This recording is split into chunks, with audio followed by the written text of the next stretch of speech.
Welcome back. If you're new here, my name is Jamie. I'm a midwife with over a decade experience, and today we're discussing pushing in labor. How pushing goes is going to depend on a variety of factors. First, location. If you are in a hospital setting, there is a standard position that doctors typically encourage for pushing, and that is reclining on your back with your feet in stirrups. Sometimes they'll have a squat bar that you can use that they disassemble the bed as it gets closer to pushing. You can use it to get yourself into a squatting, more upright position. If you have an epidural, you're limited in the positions that you can choose for pushing because you are limited in mobility.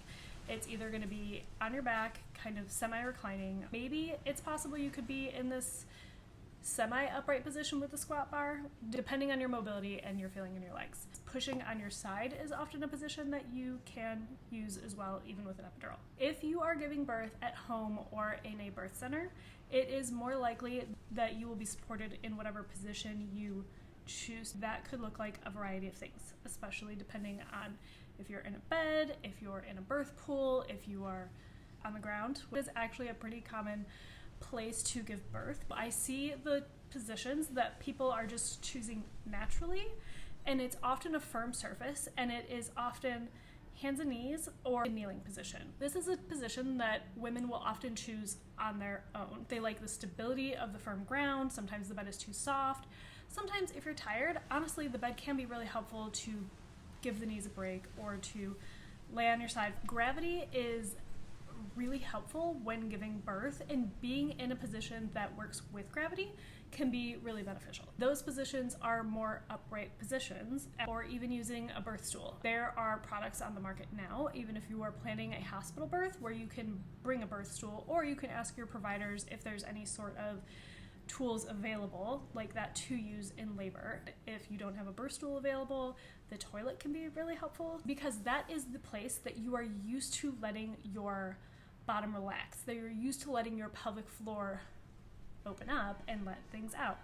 Usually it's poop. Today it's a baby, right?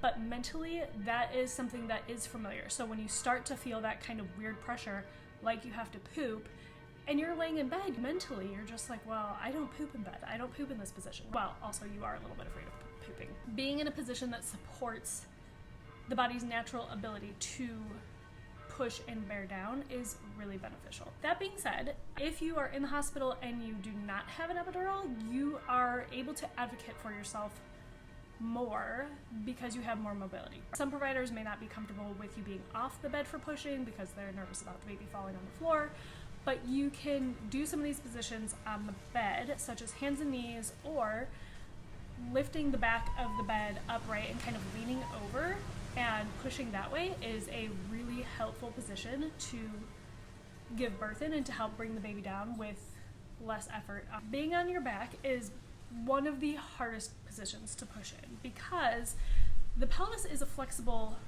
bone. It's actually multiple bones that are connected, and it's not stationary. So the sacrum, which is your tailbone, can move out of the way a little bit. It is mobile, and so if you're in a position where it can move, such as upright, hands and knees, or laying on your side, it can open up your pelvis and allow more space for the baby to move through. Versus if you are laying on it, then you are really narrowing that outlet and making it more difficult to push. I really want to encourage being upright in labor, but if you have an epidural and that's not available for you, that's totally fine. Epidurals also offer benefits as well, which is that they help your pelvic floor relax. I have seen epidurals prevent C-sections when used wisely. Women who have had long, hard, exhausting births, sometimes it's like all you can do at that point is to tense up your pelvis because of the pain and the pressure towards the end of labor. And so sometimes women really benefit from something that helps them relax and get out of the way of the baby moving down. And so if you need an epidural, it's fine. You can still push a baby out with an epidural, even if you are not able to be upright. Something to keep in mind is that pushing can last a long time. For first-time moms, it can last anywhere from 2 to even 4 hours. The thing that's good to keep in mind is it's not 4 hours of constant pushing. You're not just bearing down for 4 hours, holding your breath, giving it all you have. That can be anywhere from 2 to 4 minutes, until the next contraction comes, and then you push again. It's just good to be aware before labor what that process looks like, right? It is so frustrating how we have seen births portrayed in movies and television, and that is that babies just pop out. So when we are in that situation and we're giving birth and it's taking a while, it seems like something is wrong. And often that's not the case at all. It's just having some understanding of what that timeline looks like. I had been at a birth once, a first-time mom who was doing amazing. The whole birth was smooth, relatively efficient, and she pushed for about an hour. And between contractions, she would even be sleeping and resting and is doing beautiful. And I found out after the fact, a few days later, that the dad was internally panicking at that point. Just, something's wrong, it shouldn't be taking this long. It was so surprising to hear. From my end, it was, oh, she's doing beautiful, she's pushing quicker than I expected. And the reason that is because the hardest part of pushing, there's no physical evidence on the outside, right? Like, the baby is moving through the birth canal, and it's a process. So the process is 2 steps forward, 1 step back. 2 steps forward, 1 step back, 2 steps forward. And while this is happening, it is stretching the tissue to accommodate the baby. The baby is adjusting to the process of pushing, and the baby's head is molding to fit the birth canal. The baby's head is not fused like an adult's head. The baby's skull bones are in pieces for this process to make their head small enough to fit through the birth canal, so the bones can kind of fold over on themselves as the baby comes down through the birth canal.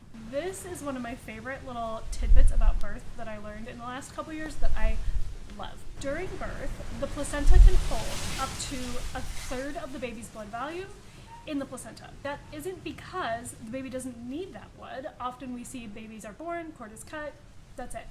The placenta is actually holding on to a portion of the blood to make the baby physically as small as possible to get through the birth canal. It is wild, right? Like, our bodies are really smart. They know what they're doing. So the baby is born, comes through the birth canal, then the placenta gives the baby back that 1/3 of blood. They need it. Anyways, it can feel really frustrating if you're in the room staring, waiting, expecting like this baby to just appear all of a sudden. Especially, I often hear from moms like, it feels like I'm pushing up against a brick wall. I can't. It just feels like this isn't effective, right? And so it can feel that way, but it actually, oftentimes it's not. It's just taking a lot more work than expected. And sometimes it can be that maybe you just can't really find your rhythm with pushing, maybe a good position. Maybe because of the epidural, you are having a hard time like finding the sensations to push, and that might be a good time to ask for some help or some guided pushing from your provider. If it's an OB, if it's a midwife, they can help by kind of showing you how to push, whether it's a position, or they can apply some pressure down on your rectum to help direct you where to push. And that can be really helpful for some people. So that concludes today's episode about pushing. If you are curious to learn more, follow along.